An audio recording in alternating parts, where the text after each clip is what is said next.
ఆకాశవాణి ప్రాంతీయ వార్తలు చదువుతున్నది ఎన్ మణి. ముఖ్యాంశాలు. తుపాను హెచ్చరికల నేపథ్యంలో పరిస్థితులను ఎదుర్కొనేందుకు పూర్తి సన్నద్దంగా ఉన్నట్టు ప్రభుత్వ ప్రధాన కార్యదర్శి కెఎస్ జవహర్ రెడ్డి తెలియజేశారు. నాగార్జునసాగర్ జలాశయం వద్ద ఆంధ్రప్రదేశ్ ప్రభుత్వం చేపట్టిన చర్యలు న్యాయబద్దమైనవని జలవనరుల శాఖ మంత్రి అంబటి రాంబాబు స్పష్టం చేశారు. దివ్యాంగుల రక్షణ కోసం రాష్ట్రంలో తొలిసారిగా దిశ దివ్యాంగ్ సురక్ష యాప్ ఈరోజు విశాఖలో ప్రారంభమైంది. బంగాళాఖాతంలో ఏర్పడిన అల్పపీడనం రేపటికి తీవ్ర అల్పపీడనంగా మారనుందని అమరావతిలోని భారత వాతావరణ కేంద్రం తెలియజేసింది. ఇక వార్తల వివరాలు. బంగాళాఖాతంలో ఏర్పడనున్న తుఫానును ఎదుర్కొనేందుకు పూర్తి సన్నద్దంగా ఉన్నామని రాష్ట్ర ప్రభుత్వ ప్రధాన కార్యదర్శి డాక్టర్ కెఎస్ జవహర్ రెడ్డి తెలిపారు. తుపాను నేపథ్యంలో తీసుకోవాల్సిన ముందు జాగ్రత్త చర్యలపై ఈరోజు ఢిల్లీ నుండి కేబినెట్ కార్యదర్శి రాజీవ్ గౌబా, ఆంధ్రప్రదేశ్, ఒడిశా, తమిళనాడు, పుదుచ్చేరి రాష్ట్రాల సీఎస్లతో జరిపిన వీడియో సమావేశంలో ఆయన పాల్గొన్నారు. అనంతరం ఆయన మాట్లాడుతూ రాష్ట్ర, జిల్లా స్థాయిల్లో కంట్రోల్ రూమ్లను ఏర్పాటు చేశామని, ఇప్పటికే జిల్లా కలెక్టర్లను అప్రమత్తం చేశామన్నారు. రేపు ఉదయం నుండి మత్స్యకారులు ఎవరూ సముద్రంలోకి వెళ్లవద్దని హెచ్చరించారు. తుపాను పరిస్థితులను సమర్థవంతంగా ఎదుర్కొనేందుకు వీలుగా 2 ఎన్డీఆర్ఎఫ్, 6 ఎస్డీఆర్ఎఫ్ బృందాలను సిద్ధంగా ఉంచామని సీఎస్ వివరించారు. నాగార్జునసాగర్ జలాశయం వద్ద చేపట్టిన చర్యలు న్యాయబద్దమైనవేనని రాష్ట్ర జలవనరుల శాఖ మంత్రి అంబటి రాంబాబు తెలిపారు. ఈ రోజు ఆయన తాడేపల్లిలో మీడియాతో మాట్లాడుతూ రాష్ట్ర విభజన తరువాత నదీ జలాల విభజన కూడా జరిగిందన్నారు. శ్రీశైలం, నాగార్జునసాగర్ ప్రాజెక్టులు 2 రాష్ట్రాల్లోనూ ఉమ్మడిగా ఉన్నాయని పేర్కొన్నారు. నాగార్జునసాగర్ డ్యాంకు సంబంధించిన అంశాలను రాజకీయాలకు ముడిపెట్టడం సరికాదని వ్యాఖ్యానించారు. దీనికి సంబంధించి స్పష్టమైన విధానాన్ని అనుసరిస్తామని ఆయన తెలియజేశారు. రాష్ట్రంలో తొలిసారిగా దిశ దివ్యాంగ్ సురక్ష అనే కార్యక్రమాన్ని విశాఖలో ప్రవేశపెట్టినట్టు నగర మేయర్ గొలగాని హరివెంకటకుమారి తెలియజేశారు. ఈ రోజు ఆమె ఆంధ్ర విశ్వవిద్యాలయంలో జరిగిన దిశ దివ్యాంగ్ సురక్ష ప్రారంభ కార్యక్రమంలో ఐటీ శాఖ మంత్రి గుడివాడ అమర్నాథ్, నగర పోలీస్ కమిషనర్ రవిశంకర్ అయ్యర్తో కలిసి ముఖ్య అతిథిగా పాల్గొన్నారు. ఈ సందర్భంగా మేయర్ మాట్లాడుతూ అంధులు, బధిరులతో పాటు ఇతర దివ్యాంగుల రక్షణ కోసం పోలీస్ కమిషనర్ ఆలోచన మేరకు రాష్ట్రంలోనే మొదటిసారిగా దిశ దివ్యాంగ్ సురక్ష అనే వినూత్నమైన యాప్ను ప్రవేశపెట్టినట్టు వివరించారు.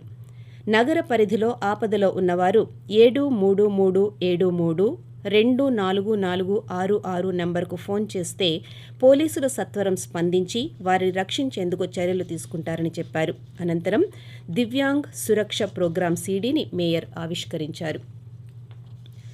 ఆగ్నేయ నైరుతి బంగాళాఖాతంలో ఏర్పడిన అల్పపీడనం ఈ ఉదయం మచిలీపట్నానికి ఆగ్నేయంగా 940 కిలోమీటర్ల దూరంలో కేంద్రీకృతమై ఉంది. ఇది మరింత బలపడి రేపటికి నైరుతి బంగాళాఖాతంలో తీవ్ర అల్పపీడనంగానూ ఈ నెల 3వ తేదీ నాటికి తుపానుగానూ మారనుందని అమరావతిలోని భారత వాతావరణ కేంద్రం తెలియజేసింది. ఈ తుపాను ఈ నెల 4వ తేదీ సాయంత్రం చెన్నై, మచిలీపట్నం మధ్య తీరం దాటే అవకాశముందని పేర్కొంది. ఆడుదాం ఆంధ్ర కార్యక్రమాన్ని ఔత్సాహిక క్రీడాకారులంతా సద్వినియోగం చేసుకోవాలని క్రీడా శాఖ మంత్రి ఆర్కే రోజా పిలుపునిచ్చారు. ఈ రోజు ఆమె విజయవాడలో మాట్లాడుతూ రాష్ట్ర వ్యాప్తంగా 5 అంశాల్లో క్రీడా పోటీలు జరుగుతాయన్నారు. గ్రామ, మండల, జిల్లా, రాష్ట్ర స్థాయిలో పోటీలు జరుగుతాయని, విజేతలకు బహుమతులు, సర్టిఫికెట్లు అందజేస్తామని వివరించారు.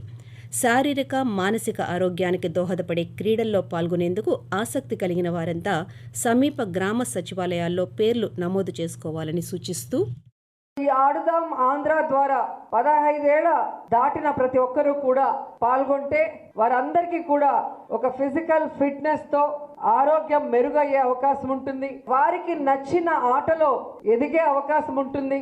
అలాగే ప్రతిభ ఉన్నవాళ్ళు నేషనల్, ఇంటర్నేషనల్ ప్లేయర్స్ గా ఎదిగేందుకు ఒక మంచి ప్లాట్ఫామ్ అవుతుంది ఈ ఆడుదాం ఆంధ్ర అని కూడా ఈ సందర్భంగా తెలియజేసుకుంటున్నా.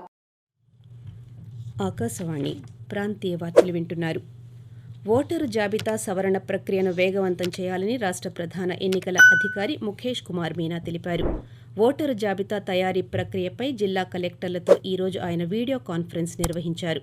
ఈ సందర్భంగా మాట్లాడుతూ ఈ నెల 29వ తేదీ లోపుగా ఓటరు జాబితాలో చేర్పులు, మార్పులు, తొలగింపులు వంటివి పూర్తి చేయాలన్నారు. వివిధ ఫారాల పరిశీలన, చనిపోయిన, శాశ్వతంగా వలస వెళ్లిన వారి పేర్ల తొలగింపు ప్రక్రియలు పూర్తి చేసి ఓటరు జాబితా సిద్ధం చేయాలని సీఈఓ ఆదేశించారు. ఈ కార్యక్రమంలో పాల్గొన్న విశాఖ జిల్లా కలెక్టర్ డాక్టర్ ఏ మల్లికార్జున మాట్లాడుతూ ప్రస్తుతం 43,000 మాత్రమే పెండింగ్లో ఉన్నాయని వీటిని వారంలోగా పరిష్కరిస్తామని తెలియజేశారు. పరిశ్రమలకు సకాలంలో అనుమతులు జారీ చేయడంతో పాటు యూనిట్ల స్థాపనపై ప్రత్యేక దృష్టి సారించాలని విజయనగరం జిల్లా కలెక్టర్ నాగలక్ష్మి సంబంధిత అధికారులను ఆదేశించారు. ఈ రోజు జరిగిన జిల్లా పరిశ్రమలు ఎగుమతుల ప్రోత్సాహక మండలి సమావేశంలో జిల్లాలో కొత్త పరిశ్రమలు, పారిశ్రామిక వాడల స్థాపన విస్తరణకు ఉన్న అవకాశాలను, భూముల కేటాయింపు, ఇతర అంశాలపై ఆమె సమీక్షించారు. జిల్లాలో భారీ వర్షాలు కురిసే అవకాశం ఉందన్న వాతావరణ శాఖ హెచ్చరికల నేపథ్యంలో రైతులు అప్రమత్తంగా ఉండాలని ఏఎస్ఆర్ జిల్లా కలెక్టర్ సుమిత్ కుమార్ సూచించారు. రానున్న 2-3 రోజుల్లో భారీ వర్షాలు కురవవచ్చని, కళ్లాల్లో ఉన్న పంటను సురక్షిత ప్రాంతాలకు తరలించాలని చెప్పారు. అదేవిధంగా మత్స్యకారులెవరూ చేపల వేటకు వెళ్లరాదని హెచ్చరించారు. జిల్లా, మండల స్థాయి అధికారులంతా స్థానికంగా అందుబాటులో ఉండి ప్రజలను అప్రమత్తం చేయాలని కలెక్టర్ ఆదేశించారు. క్రమ పద్ధతిలో వైద్యం తీసుకుంటే హెచ్ఐవి, ఎయిడ్స్ రోగులు 75 ఏళ్ల వరకు జీవించవచ్చని ప్రముఖ వైద్యులు డాక్టర్ కూటికుప్పల సూర్యారావు అన్నారు.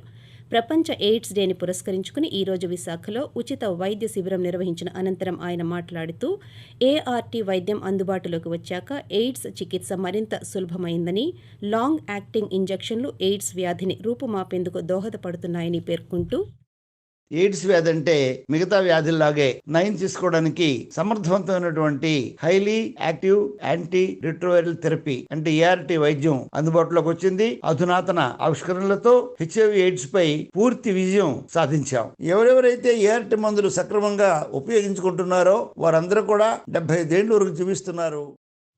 విజయవాడ పార్లమెంటు నియోజకవర్గంలోని ప్రతి గ్రామానికి ఒక వాటర్ ట్యాంకర్ను ఏర్పాటు చేసినట్టు పార్లమెంటు సభ్యుడు కేశినేని శ్రీనివాస్ తెలిపారు.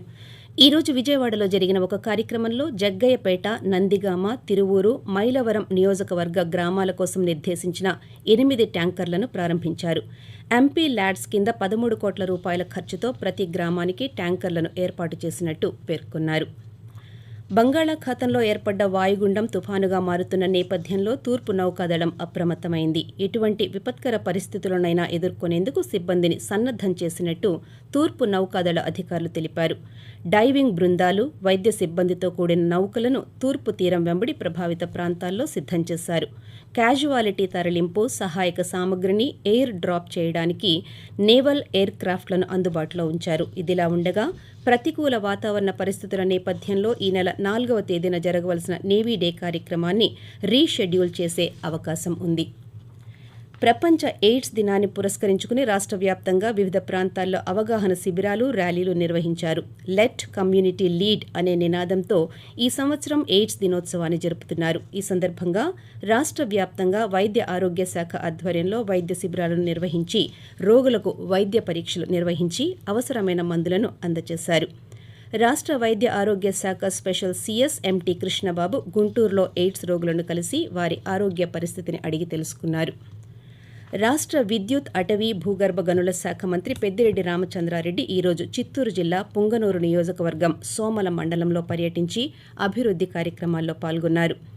ఎస్ నడింపల్లిలో నూతనంగా నిర్మించిన సచివాలయ భవనాన్ని మంత్రి ప్రారంభించారు. ఆవులపల్లిలో 1.10 కోట్ల రూపాయల ఖర్చుతో నిర్మిస్తున్న సోమేశ్వర ఆలయానికి శంకుస్థాపన చేశారు.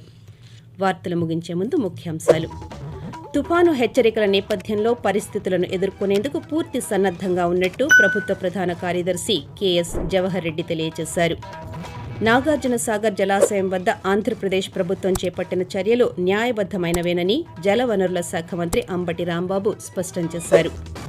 దివ్యాంగుల రక్షణ కోసం రాష్ట్రంలో తొలిసారిగా దిశ దివ్యాంగ్ సురక్ష యాప్ ఈరోజు విశాఖలో ప్రారంభమైంది. ఆకాశవాణి ప్రాంతీయ వార్తలు ఇంతటితో సమాప్తం.